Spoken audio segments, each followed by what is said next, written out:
Knowing which scale to play, yeah, it can be really difficult, especially if you overthink it. Today, I'm going to show you exactly how you can figure out which scale to use without knowing what scale you're using.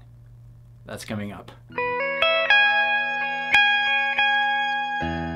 Hi, my name is David Wallman. Welcome to this channel, which is all about helping guitar players like yourself find their voice on the instrument, develop it to tell their own musical story. I really believe that there is something beautiful to be said within each one of us musicians. I'm just here to help you say it. All right, so today we're going to talk about a very important topic that has been requested a lot, and that's scales.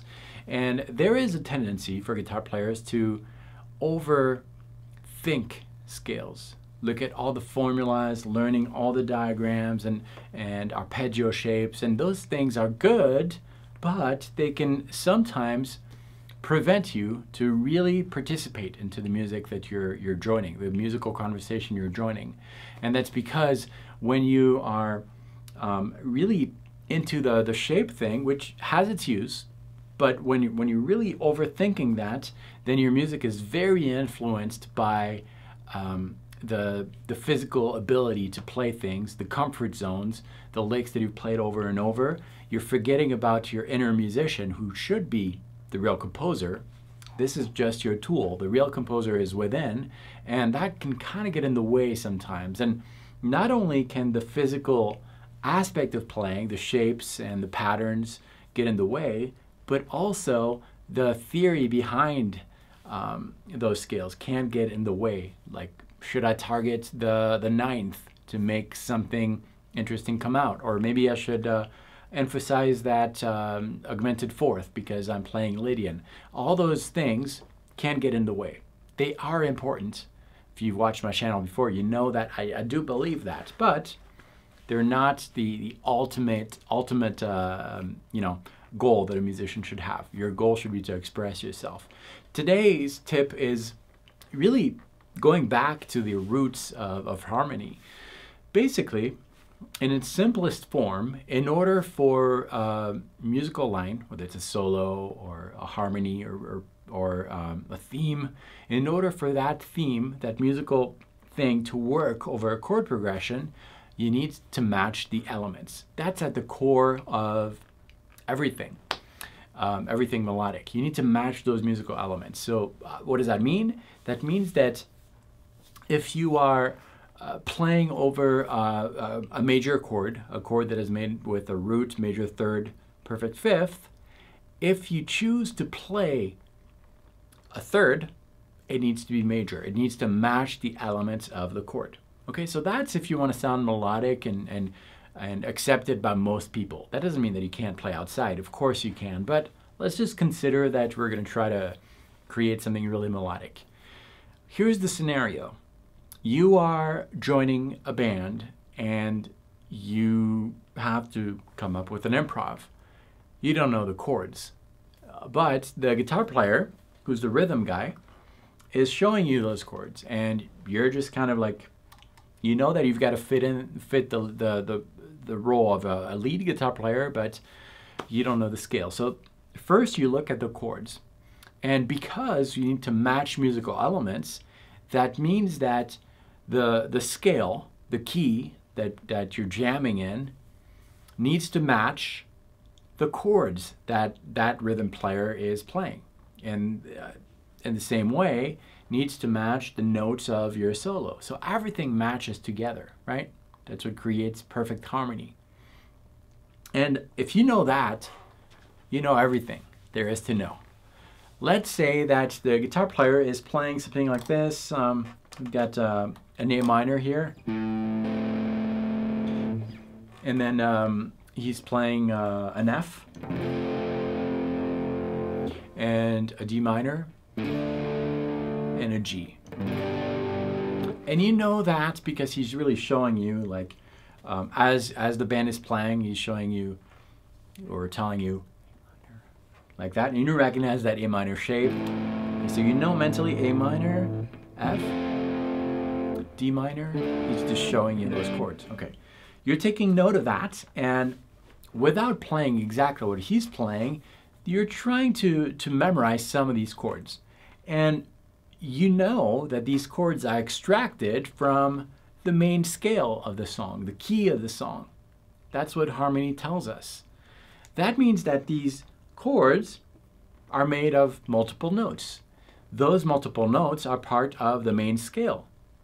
Your lead should match that. Your lead will use the same scale that the chords are extracted from. You catching on? That means that within the chords, you're getting clues as to which scale to use.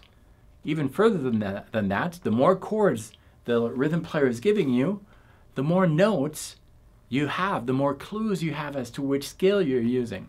Now, I told you at the beginning that we don't need to know the scale. We don't need to over-theorize this.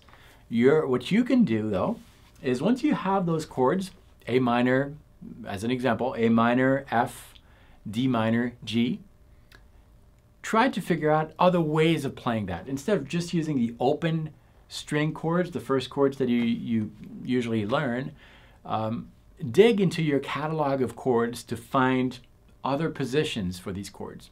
You don't need to know all of them, but just a few.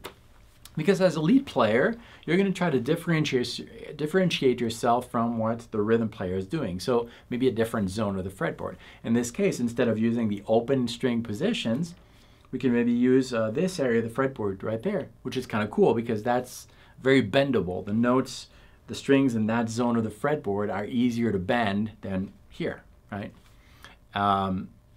And so A minor, well, I kind of know this A minor chord there, the bar chord. Okay, cool. Now, I'm not going to play that, but if I look at this, these notes that I have from the low E string to the high E string, I have frets 5, 7, 7, 5, 5, 5. Well, that means that these notes are going to be found in the main key because the chord is extracted from the main key. Therefore, that these notes, 5, 7, 7, 5, 5, 5, are going to be found in my scale that I'm going to use. So you could just start by creating musical ideas using that shape, but thinking more like a scale.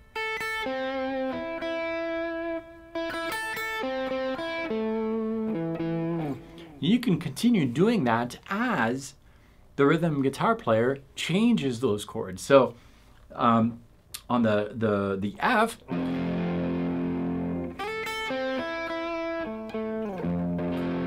you can still play those things. Now, it doesn't stop there because mentally you're thinking the next chord is F. Do I have an F chord shape that I know in this zone of the fretboard? And that's where the more chords you know, the more options you'll have. And yes, we do right here.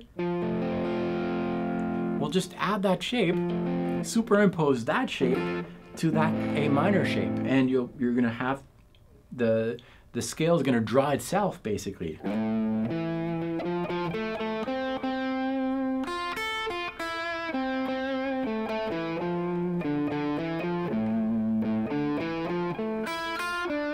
Right? And then you can add all the other chords. And the more chords you have, the more you group them into zones of the fretboard like that, the more notes you're going to have. And this will always lead to a fairly full scale. The more chords you have, the more notes you have, the closer you get to pinpoint that scale.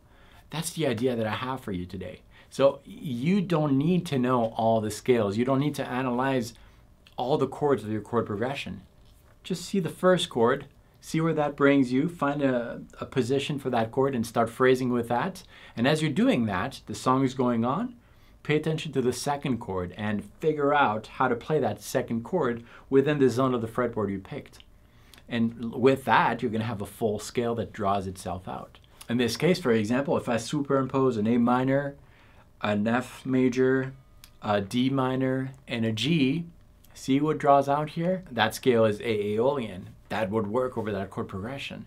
And that's my idea today. Just look at the chords. The chords are going to direct your improv automatically. You will automatically know what to play. If you need a little extra help with figuring out those things in intervals and just kickstart your music theory understanding, you should check out my free Music Theory DNA course. It's a free mini course. It's an email course. All you need to do is visit the link below. That's guitarinfusion.com.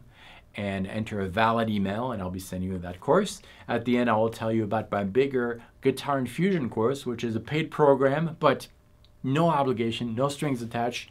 Get the free stuff, and I think it'll help you out. Thank you so much for watching this. If this was your first visit on my channel, you should subscribe because I have about 3 videos coming out every single week, helping guitar players like yourself find their voice on the instrument, develop it to tell their own musical story.